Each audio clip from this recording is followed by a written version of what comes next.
I would like to introduce a web application which I wrote, and it's called Pyrota. Pyrota is a rostering application which runs in your browser.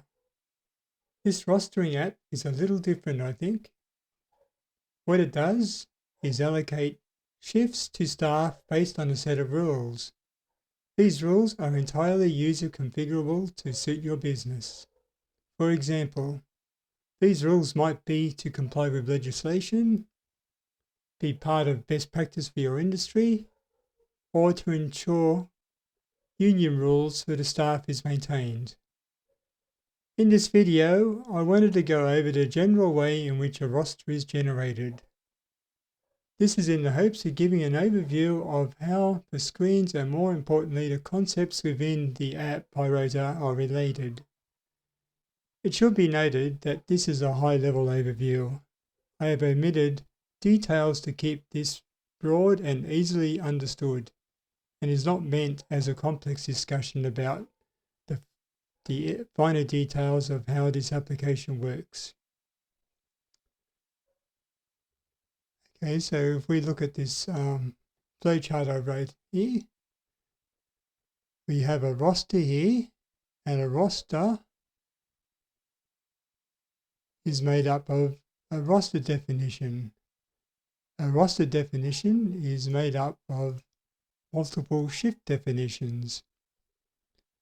Each shift definition contains some important metadata such as staff categories, shift time category, and required staff and skills. So with this information, you can describe a shift definition. When you define a roster definition, you create a collection of shift definitions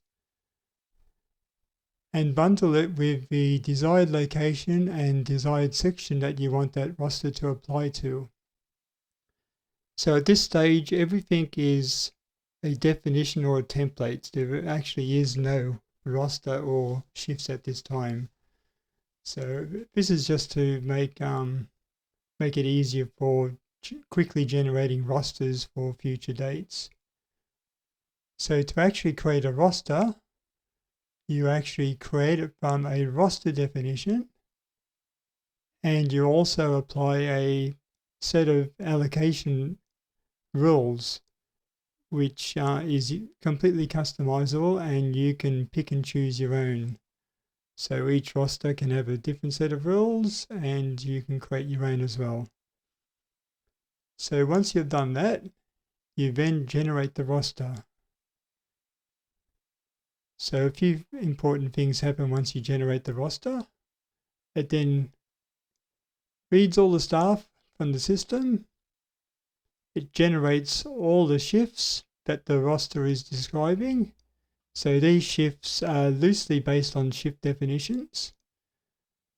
So once that is done, it will then look to see if the staff are available. So for example, if they're not on leave, or if they shift preferences have excluded that day from them working on that day. Once a legible list of staff is determined, the shift assignments will be generated. And this is what will form the basis of what staff will see on this screen and what shifts are given. So this eligible decision here is pretty much based on the allocation set rules here. So I hope that was easy to understand. So setting up all this data is generally just a one-time affair. You can generate rosters week after week using the same roster definitions. So the only thing that will change is the date. So when you add a new roster, basically you just use all the same details that you already have in the system and just pick a new date and generate the roster. I hope this short intro is of use to those who are interested in investigating various rostering systems and wanted to know where Pyrotas stands as a rostering service. Thank you.